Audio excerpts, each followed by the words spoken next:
Hai, jumpa lagi dengan saya Kim di Inspirations by the Terrace.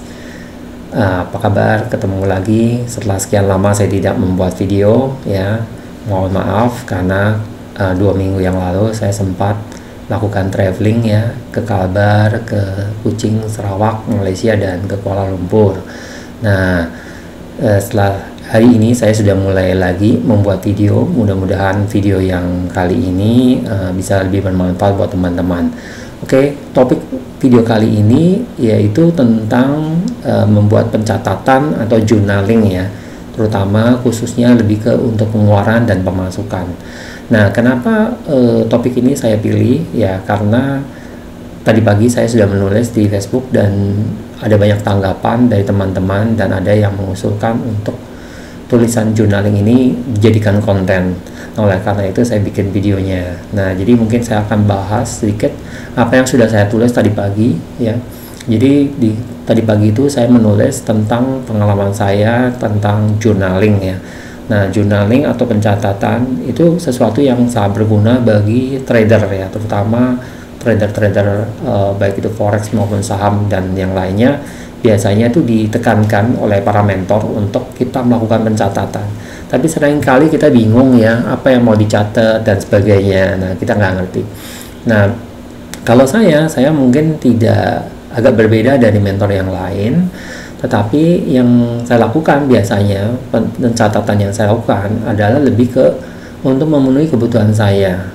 Tujuannya adalah untuk mencatat berapa yang sudah saya spend untuk tiap posisi ya, baik itu satu pair atau lebih ya, dan mungkin satu pair itu terdiri dari beberapa posisi dan sebagainya, berapa lotnya, kapan mulai entry ya, berapa lama dan sebagainya, itu saya tahu dengan mencatat itu. Jadi sudah berapa lama nih posisi ini floating gitu ya, belum menghasilkan keuntungan, dan di situ saya jadi tahu. Nah, berdasarkan pengalaman saya sebagai seorang trader ya, ketika mencatat tersebut ya, itu saya jadi teringat akan peristiwa di masa lalu saya ketika saya mulai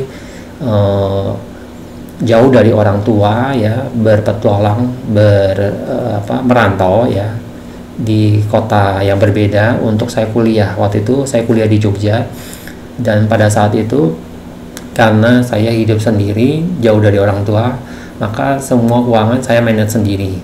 Artinya pengeluaran semua saya catat ya. Tujuannya apa? Untuk membuat saya jadi aware dengan situasi keuangan saya. Jangan sampai di akhir bulan saya kehabisan gitu ya, kehabisan uang. Nah, jadi nggak bisa makan dan sebagainya, harus pinjam sama orang lain, itu kan malu ya, nggak enak gitu. Nah, jadi apa yang saya lakukan, saya benar-benar detail. Saya mencatat mulai dari misalnya kilometer bensin ya, sepeda motor yang saya pakai ya. Saya pergi misalnya satu hari ini sudah ke tempat A, B, C gitu kan, makan, kuliah dan sebagainya, saya catat tuh udah habis berapa kilo gitu kan, kilometer. Nah, kemudian saya beli bensin, habisnya misalnya sekian liter gitu ya, habis dalam waktu berapa lama, misalnya berapa hari atau berapa minggu gitu.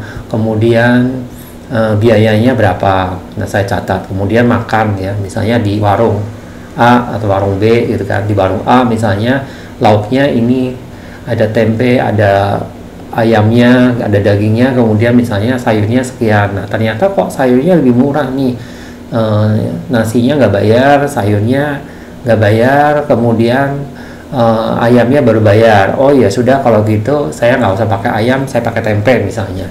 Jadi di situ saya punya gambaran, punya peta yang jelas apa yang harus saya lakukan ketika kondisi keuangan saya sudah seperti ini gitu kan. Nah, pengalaman ini saya bawa ketika saya pindah ke kota yang lebih besar, yaitu ke Jakarta untuk bekerja. Nah, setelah saya lulus kuliah ya, tahun 1995 saya lulus dan wisuda, kemudian saya ke Jakarta mulai berkarir. Gaji saya pada waktu itu masih sangat kecil, sehingga saya harus benar-benar bisa memanage keuangan saya. Ya, kembali saya melakukan pencatatan juga, misalnya oh untuk uang kos sekian gitu kan, untuk pergi ke gereja misalnya biayanya sekian. Nah, jadi saya semua catat. Nah, kemudian kalau untuk gaji ini bagaimana saya harus cukup misalnya dan sebagainya. Nah, itu biasa saya catat demikian. Nah, kemudian untuk apa namanya, ketika saya sudah mulai menjadi karyawan gitu ya, mulai karyawan dengan ya ini pada waktu itu saya juga udah karyawan, tapi waktu itu gajinya masih kecil. Tapi syukur ya kepada Tuhan bahwa entah bagaimana selama saya bekerja ini karir saya tuh naiknya tuh lamban, nggak cepat gitu loh. Jadi kenaikan gaji bisa terjadi ketika saya berpindah pekerjaan, cenderung seperti itu. Ya ini mungkin bukan sesuatu yang bisa ditiru ya oleh teman-teman, tetapi puji Tuhan dengan itu malah membuat saya lebih berhati-hati dalam mengatur keuangan saya, karena ternyata ya biaya hidup kan terus naik, tetapi misalnya penghasilan tidak banyak berubah, ya oke, nggak apa-apa, tapi kita bagaimana cara mengelolanya aja gitu kan. Nah, ini membuat saya belajar banyak gitu ya dari kondisi seperti itu gitu ya. Nah, kemudian setelah saya semakin di dalam berkarir semakin maju gitu ya, mungkin dari segi salary dan ini sudah semakin bisa membantu saya, tetapi itu kadang malah membuat saya jadi off dari catatan ini, dari mencatat ini. Nah, karena saya udah mulai mengabaikan mencatat, malah sering kali saya jadi nggak kontrol gitu kan. Nah, kadang-kadang keuangan itu merasa oh tiap bulan ada kok gaji masuk, kadang ada bonus gitu ya. Jadi ketika kita spend uang gitu jadi lebih berani gitu kan. Nah, tetapi kadang-kadang kita jadi nggak kontrol. Nggak kontrolnya itu bukan dari sisi pengeluaran ya, karena kalau dari sisi pengeluaran mungkin saya juga tidak terlalu banyak hobi gitu ya yang mahal gitu ya. Jadi kami sekeluarga, saya dan istri mungkin tidak terlalu banyak dalam hal pengeluaran, tetapi misalnya nih ketika dalam berinvestasi, karena kita tidak kontrol, kadang-kadang ada suatu kesempatan untuk profit yang besar ya, malah terlewat gitu karena kita nggak kontrol. Nah, setelah hal itu terjadi, hal itu membuat saya jadi kaget gitu ya, ketika suatu hari saya melihat catatan, saya coba runut semua investasi yang pernah saya lakukan ya, karena saya punya cita-cita untuk hidup dari passive income kan. Saya melihat, saya hitung-hitung semua loh. Jadi ada nih satu masa di mana saya punya kesempatan untuk mendapatkan keuntungan yang besar sebenarnya, tetapi karena saya tidak memperhatikan ya, akhirnya kesempatan itu hilang, gitu, berlalu begitu saja. Nah, itulah sebabnya ketika saya memutuskan untuk keluar dari pekerjaan kantoran saya ya, saya resign gitu ya, itu salah satunya adalah atas dasar ketika saya melihat mereview dari semua portofolio investasi saya, oh ada nih yang kelewat gitu kan. Nah, jadi kayaknya saya perlu nih men-spend waktu lebih banyak untuk melihat semua portofolio saya, kemudian melakukan pencatatan terhadap keuangan saya dan sebagainya. Nah, ketika saya sudah mulai keluar dari pekerjaan kantoran saya mulai full time jadi passive income investor ya. Saya melihat nih, ternyata dengan saya mencatat begitu ya, itu saya jadi tahu, oh keuangan saya, pengeluaran saya bulan ini ternyata masih cukup nih ya, dari segi pengeluaran masih di bawahnya penerimaan, jadi masih tenang nih, masih aman. Oh misalnya bulan ini kok mepet ya, wah berarti saya masih lihat lagi nih investasi saya mana nih yang perlu saya alihkan, switch misalnya ke jenis investasi yang lain dan sebagainya. Nah, dari situ saya jadi punya gambaran yang jelas, punya peta yang jelas, saya mesti apakan uang yang saya miliki untuk saya investasikan kemana misalnya. oh yang ini kurang menguntungkan, yang itu lebih menguntungkan, lebih baik saya ke sini gitu. Sebab kadang-kadang kalau kita sebagai investor, kadang kita dapat tawaran nih dari bank, oh lebih baik kamu invest di ini misalnya, di satu instrumen gitu ya.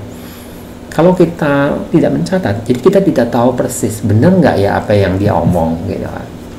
Sama ketika kita trading, kalau kita tidak mencatat, jadi kita nggak tahu nih kondisi broker yang kita pakai ini ternyata dia memberikan komisi yang cukup mahal ternyata, atau swap yang tidak terlalu swap fee ya, biaya swapnya ternyata tidak terlalu menguntungkan nih gitu loh di broker A, di broker B gitu kan.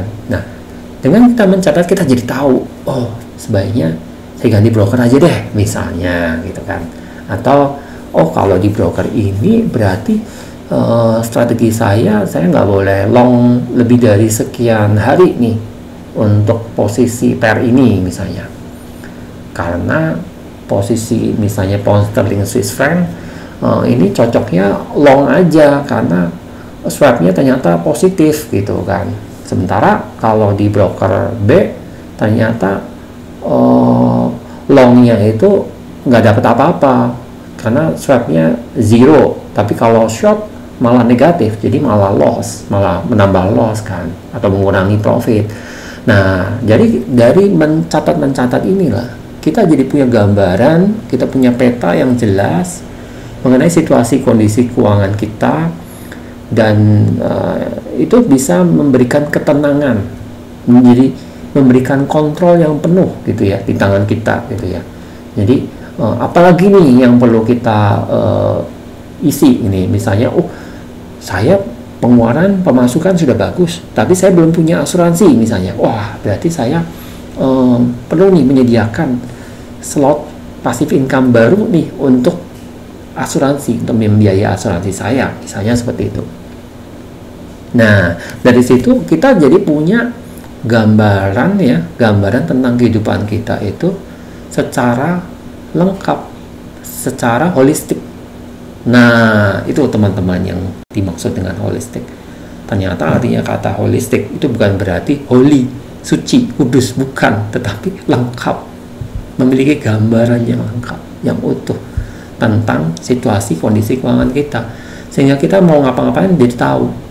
Jadi untuk merencanakan anak mau sekolah lah dan sebagainya, kita udah punya gambaran. Oh, saya mau taruh reksadana aja deh, saya tabung sekian nih untuk anak saya nanti sekolah gitu. Jadi nggak perlu lagi nih ada asuransi pendidikan dan sebagainya, karena asuransi pendidikan sebenarnya pada prinsipnya sama aja. Kalau kita bisa berinvestasi sendiri, kita bisa menyediakan dana untuk itu gitu kan.